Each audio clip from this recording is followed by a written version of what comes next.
అజిత్ పవార్ దుర్మరణం. బారామతిలో కుప్పగూలిన ప్రైవేట్ విమానం. Maharashtra deputy CM సహా 5గురికి మృతి. ఎన్నికల ప్రచారం కోసం వెళ్తుండగా దుర్ఘటన. వెలుతురు లేకపోవడంతో ప్రమాదం జరిగిందన్న విమానయాన శాఖ మంత్రి రామ్మోహన్ నాయుడు. పవార్ మృతిపై రాష్ట్రపతి ప్రధానమంత్రి దిగ్భ్రాంతి. కుట్రకోణం ఉందన్న మమత. దర్యాప్తుకు డిమాండ్. కుట్రకోణం ఏముంటుంది ఇందులో?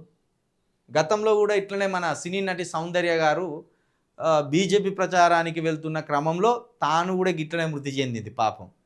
ఇక రచ్చబండ కార్యక్రమానికి వెళ్తున్న క్రమంలోనే వైఎస్ రాజశేఖర రెడ్డి గారు పాపం ఆ పావురాలగుట్ట వద్ద తను విమాన ప్రయాణంలోనే మరణించడం జరిగింది పాపం. మరి ఇప్పుడు ఈయన శరద్ పవార్ గారు కూడా ఎన్నికల ప్రచారంలో భాగంగానే ఓ ప్రైవేట్ విమానంలో వెళ్తుంటే అది కుప్పగూలి ఇట్ట దుర్మానం పాలైంది.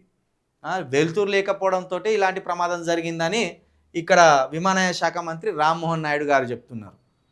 కానీ పవర్ గారి మృతి మీద మమతా బెనర్జీ గారు కుట్ర ఉందని చెప్తున్నారు. మరి ఇది ఎలాంటి కుట్ర, దీనికి సంబంధించి ఎలాంటి దర్యాప్తు చేయాలి, నిజంగా కుట్ర కోణం ఉన్నదా దీంట్లో ఏమైనా అనేది కొంత సమయం గడిస్తే కానీ తెలుస్తుంది.